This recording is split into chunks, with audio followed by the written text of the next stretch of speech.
You are listening to Housekeepers Chat by the United States Department of Agriculture from 1927. Disclaimer: this is read from a historic archive document. Do not assume content reflects current scientific knowledge, policies, or practices. This broadcast was aired on Wednesday, the 27th of April of 1927. Advance information on canning today. Some of the practical things that every housewife wants to know before the canning season is on.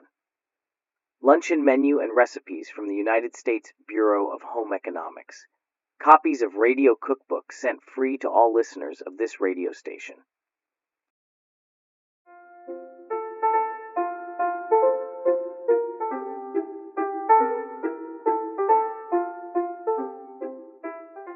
This week's mail brought me 3 questions about canning. The first question is from a listener in Kansas who says she canned 60 quarts of string beans and sweet corn last year, and 25 of them spoiled. That surely is disheartening. She used the cold pack and the water bath and wondered why her luck was so poor. I want to know, she writes, whether there is any reliable method for canning fruits and vegetables at home. We have our own fruit and vegetables, and it seems a pity that the surplus cannot be saved for the winter months, when fruits and vegetables are scarce and so necessary in the diet. This letter, which was directed to me, is like hundreds of letters which come to the United States Bureau of Home Economics from women in every state. These women want what you and I want: a quick, easy, and sure method of canning the fruit and vegetables which are left over from the summer supply. There's nothing more discouraging than to put up fruit in the summertime, only to have it mold and sour and ooze out of the can during the winter. The Bureau of Home Economics has made a careful study of canning. Last year, Dr. Louise Stanley, head of the Bureau, gathered together the most reliable information she could find on the subject and put this information into printed form.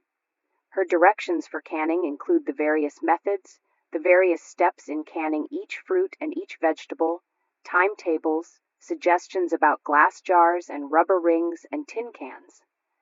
In fact, almost every question one could ask about canning has been answered in Dr. Stanley's bulletin. So, whenever you write to me and ask me how to can this or that, I'll send you this bulletin on canning fruits and vegetables at home. It gives, in simple form, the most up-to-date methods of canning, and the information is the very best and the easiest to follow that I know of. Now let's see. What was the question I was about to answer? Reliable method for canning fruits and vegetables at home. According to the Bureau specialists, the hot pack, followed by proper processing, is the simplest, the safest, and the surest. Briefly, the hot pack method is to rash and otherwise prepare the vegetable or fruit for canning. Cook it for 10 or 15 minutes in water or syrup, in a kettle, pack it boiling hot into the glass jars or tin cans, and then process in a canner for fruits, tomatoes, and pickled beets.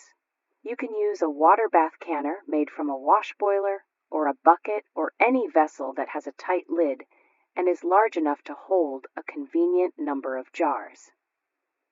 For canning string beans, corn, peas, and all the other non-acid vegetables, you'll need a pressure canner. I won't go into detail about this because if you're interested in canning, you'll write to me and I'll send you printed directions and illustrations. The second question today is also about canning. Please inform me whether rhubarb keeps successfully if canned. Now I'll tell you how this canning bulletin works. You want to know about rhubarb. You'll find rhubarb on page 16, right after plums, and just before strawberries. And here's how you can rhubarb. Write the directions if you like. Select young tender stalks, trim and wash carefully, cut into 1/2 inch lengths, pack into the containers, cover with boiling hot, thick syrup. Process the quart and pint glass jars for 20 minutes in boiling water, and number 2 and number 3 tin cans for 15 minutes. Very simply stated, is it not? Are there any questions? Yes, there might be one. The directions say to cover the rhubarb with boiling hot, thick syrup. And what is a thick syrups? Turn to page 10 in the canning bulletin, and you will find the 3 syrups used in canning fruits: thin, medium, and thick. thick syrup, use 1 cup of sugar and 1 cup of water. Just as simple as that. And if you don't care for this way of canning rhubarb, there's another one. The second method is to cut the rhubarb in half-inch lengths, add 1/4 as much sugar as rhubarb by measure, and bake until tender in a covered dish. Pack this sauce boiling hot.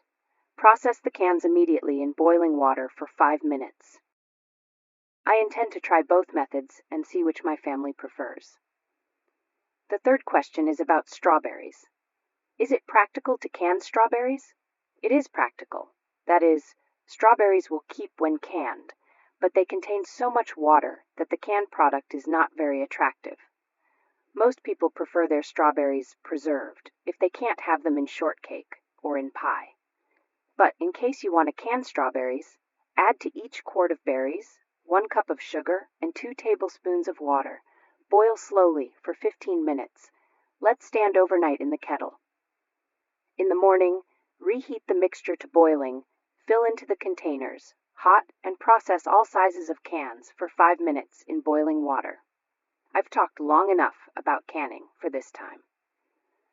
Let's have lunch with a tempting baked omelet as the center of interest.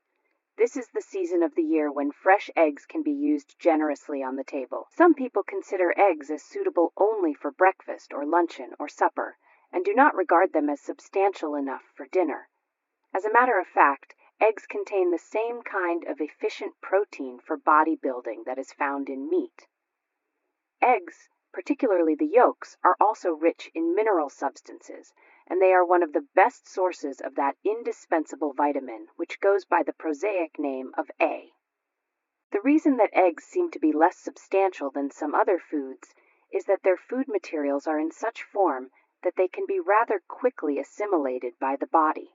Eggs are pure food material mixed with water. Because of this rather large percentage of water, when serving eggs for dinner, it is well to allow 2 or more apiece for the grown-up members of the family. My luncheon menu or supper menu includes a baked omelet, a vegetable, buttered graham toast, and grapefruit salad, only 4 ingredients for the baked omelet. 1 quart milk, 5 eggs, 1/4 teaspoon salt, 1 tablespoon melted butter. 4 ingredients again, 1 quart milk, 5 eggs, 1/4 teaspoon salt, 1 tablespoon melted butter. Warm the milk and pour it into the lightly beaten eggs. Season with salt and butter and pour this mixture into a greased baking dish. Bake in a moderate oven surrounded by a pan of water until set in the center. Serve from the dish, adding more seasoning as desired. For the vegetable, I suggest carrots or peas or both of these if they are available. Remember, the chief point in cooking vegetables is to cook them for a short time in a small amount of water so none of the food value will be lost. If you can get fresh peas, cook them in a small amount of water for a very short time, and as soon as they are tender, add some butter to the liquor in which they are cooked. Carrots are nice quickly cooked, cut in small pieces or diced, and seasoned with cream. There, of course, most of you knew all that, but perhaps a few of you are cooking for the first time. To repeat the luncheon menu: baked omelet, spring vegetable, butter graham toast, and grapefruit salad. I knew there was something else I wanted to tell you. The latest market reports state that 5 of the strawberry states, whose shipments occur chiefly during May, expect a combined crop of 98 million quarts. 98 million quarts. Think of it. 36,500,000 more than last year, and about 8 million more than during the heavy producing year of 1924. I must tell that to the recipe lady in the Bureau of Home Economics. If she is guided by her conscience, I feel sure she will give us a masterpiece of strawberry cookery.